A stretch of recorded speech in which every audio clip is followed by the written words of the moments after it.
श्रीगंगानगर से मुख्यमंत्री भजनलाल शर्मा ने कांग्रेस पर निशाना साधने का कोई मौका नहीं छोड़ा। खासकर भ्रष्टाचार के मुद्दे पर सीएम ने कांग्रेस की कलाई खोल करके रख दी।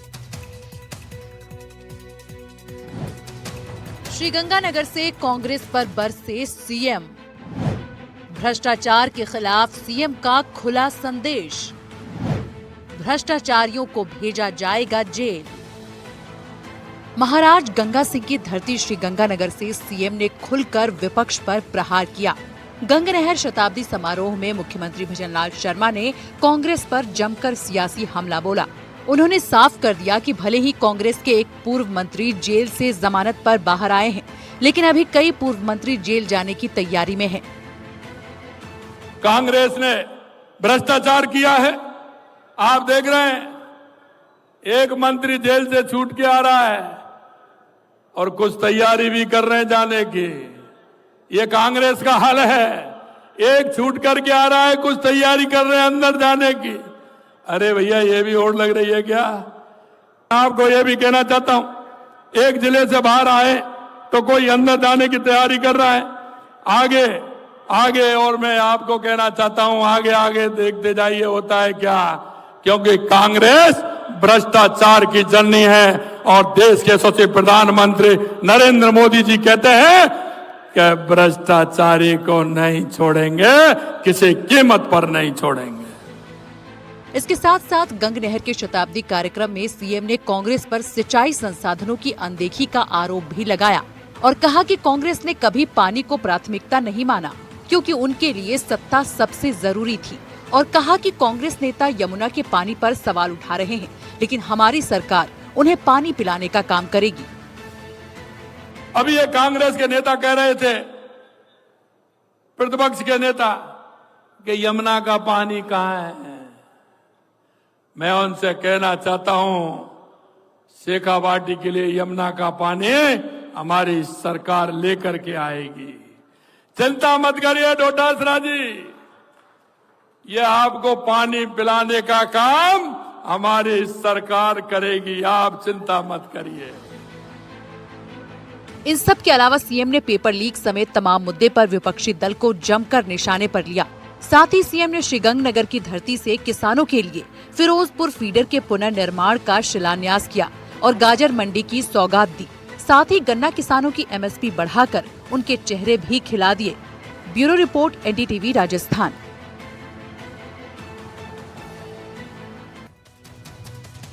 और जोधपुर से बड़ी खबर, जहां बीजेपी प्रदेश अध्यक्ष मदन राठौर का बड़ा बयान। डबल इंजन की सरकार पर लोगों को भरोसा है, ये मदन राठौर का कहना है। निकाय चुनाव को लेकर भी मदन राठौर की तरफ से कहा गया। उन्होंने कहा कि जल्द चुनाव करवाए जाएंगे और मंत्रिमंडल में फेरबदल को लेकर के भी उन्होंने संकेत दिए। ये मुख्यमंत्री का विशेषाधिकार है, ये मदन राठौर का कहना है। यानी कि कई मुद्दे उस पर मदन राठौर की तरफ से बयान दिया गया है। मंत्रिमंडल में फेरबदल की चर्चा है, क्या होगा? ये मुख्यमंत्री जी का विशेषाधिकार है। विवेकाधीन कोटा उनका है, ये पार्टी से यदि मांगेंगे तो हम देंगे जरूर।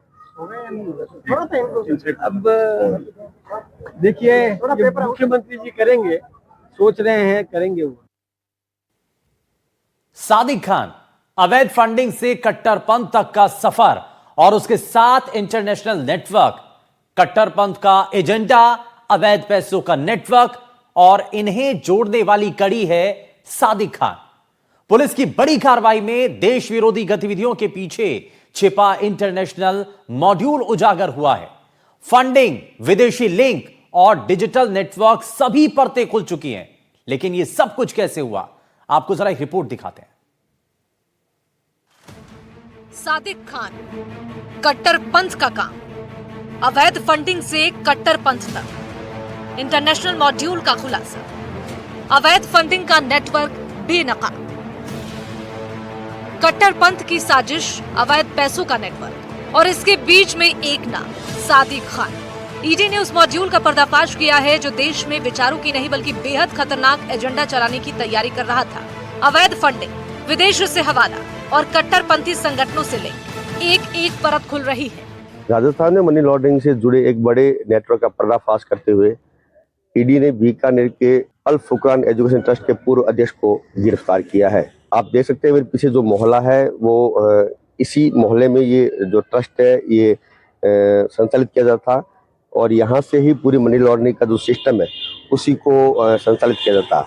इन पे आरोप है कि ये एक व्यक्ति नहीं बल्कि एक पूरा नेटवर्क है और इसको लेकर जिस तरह की कार्रवाई की है उसमें कई खुलासे सामने आई है। 17 सितंबर को ईडी ने यहाँ पे कार्रवाई की थी। उसके दस्तावेज के बाद कल 4 तारीख को उनको कोर्ट में पेश किया गया जहां उन्हें 3 दिन के रिमांड के लिए भेजा गया है। इन पे धर्मांतरण और पैसों की हेराफेरी का भी बड़ा आरोप है। ईडी की टीम ने बड़ी कार्रवाई करते हुए सादिक खान को गिरफ्तार कर लिया है। आरोप देश विरोधी गतिविधियों के लिए अवैध फंडिंग जुटाने से लेकर उसे कई राज्यों में फैले नेटवर्क तक पहुंचाने का। जांच एजेंसियों के मुताबिक सादिक पिछले कई महीनों से संदिग्ध गतिविधियों में सक्रिय था। धर्म परिवर्तन और देशद्रोही गतिविधियों से जुड़े मामले में ईडी ने 17 सितंबर को बीकानेर से सादिक खान के ठिकानों पर छापे मारे थे। दस्तावेजों और प्रमाणों की जांच के बाद ईडी ने सादिक खान को गिरफ्तार किया। सादिक खान पर ट्रस्ट के जरिए मस्जिद के नाम पर चंदा इकट्ठा करने का भी आरोप है। इस चंदे का इस्तेमाल विदेश यात्राओं के लिए किया गया। शुरुआती जांच में ईडी को बांग्लादेश, ओमान, ईरान, नेपाल और कतर जैसे देशों की यात्राओं और लंबे समय तक रहने के दस्तावेज मिले हैं। ईडी ने मनी लॉन्ड्रिंग का बड़ा पर्दाफाश करते हुए बीकानेर के सादिक को गिरफ्तार किया है। ये सादिक पहले कई संस्थाओं में ये जुड़ा हुआ है, करीब 20 संस्थाओं में जुड़ा हुआ है और वहां पे जो दान के रूप में पैसे लिए जाते हैं उसको लेकर उसने काफी बड़ी हेराफेरी की है। कहा जा रहा है करीब 20 करोड़ रुपए की हेराफेरी है। साथ में भी इसके विदेशी जो लोग हैं उनसे भी संपर्क साधे हुए हैं। ईडी ने 17 सितंबर को बीकानेर में इनके ऑफिस और इनके घर पे छापेमारी की जहां वो दस्तावेज प्राप्त हुए। उन्हीं दस्तावेजों के आधार पर कल 4 दिसंबर को इन्हें कोर्ट में पेश किया गया और जहां इसको है जो 3 दिन के रिमांड पर लिया गया है। ट्रस्ट के बही खाते पर ईडी की नजर थी। बीकानेर में संचालित अल फुरकान एजुकेशनल ट्रस्ट, जिसके माध्यम से मस्जिद आयशा चलाई जाती है, लंबे समय से संदिग्ध गतिविधियों के घेरे में था। ईडी की जांच में सामने आया कि ट्रस्ट को मिलने वाले दान का न तो कोई मजबूत रिकॉर्ड रखा जाता था, न ही फंड के उपयोग की कोई पारदर्शी व्यवस्था मौजूद थी। एजेंसी का दावा है कि ट्रस्ट के नाम पर आने वाले धन का उपयोग व्यक्तिगत खर्च, विदेशी यात्राओं, संदिग्ध व्यक्तियों से मुलाकात और कट्टरपंथी गतिविधियों को बढ़ावा देने के लिए किया जा रहा था। एक एनजीओ भी चला रहे थे। इस एनजीओ के साथ साथ में इन पे धर्मांतरण का भी लगातार आरोप लगा है। हालांकि ईडी पूरी जांच करी है, 3 दिन का रिमांड है और इस रिमांड में बीकानेर से जुड़े या विदेश से जुड़े कई जो तार है उसके भी खुलने की आशंका है। सादिक खान पर पहले से दर्ज है कई गंभीर आपराधिक मामले। सादिक पर पहले से ही हत्या के प्रयास, अवैध हथियार रखने, फायरिंग करने और आपराधिक गैंगों से संपर्क जैसे गंभीर आरोप दर्ज हैं। ईडी ने उसकी बैंक डिटेल को खंगालने पर करोड़ों रुपए के संदिग्ध लेन देन, बिना वैध आय स्रोत से भारी नकदी जमा और निकासी, इसके अलावा विदेश यात्राओं पर संदिग्ध खर्च पाए हैं। इन तथ्यों ने जांच एजेंसियों के शक को और मजबूत कर दिया है। कौन है सादिक खान, क्या है आरोप? पूरा नाम मोहम्मद सदीक उर्फ सादिक खान है। अल फुरकान एजुकेशनल ट्रस्ट की स्थापना की। ट्रस्ट के तहत मस्जिद आयशा संचालित होती। ट्रस्ट में भारी मात्रा में कैश में दान लिया जाता था। कैश का कोई हिसाब किताब तैयार नहीं किया जाता था। पैसों को सदीक खान अपनी इच्छा से खर्च करता था। विदेशी दौरे, संदिग्ध व्यक्तियों से मुलाकात पर करता था। ट्रस्ट का पैसा अवैध कारोबार में लगाता था। पैसा सामाजिक या शैक्षणिक उद्देश्य से खर्च नहीं किया गया। अवैध फंडिंग का खेल, कट्टरपंथ का नेटवर्क और देश को अस्थिर करने की कोशिश। सादिक की गिरफ्तारी ने एक बार फिर साबित किया है कि ऐसे नेटवर्क कितने संगठित तरीके से काम करते हैं और उनसे निपटने के लिए खुफिया एजेंसियों को कितनी सतर्कता और सख्ती लागू करनी होती है। बीकानेर से त्रिभुवन रंगा के साथ ब्यूरो रिपोर्ट, NDTV, राजस्थान।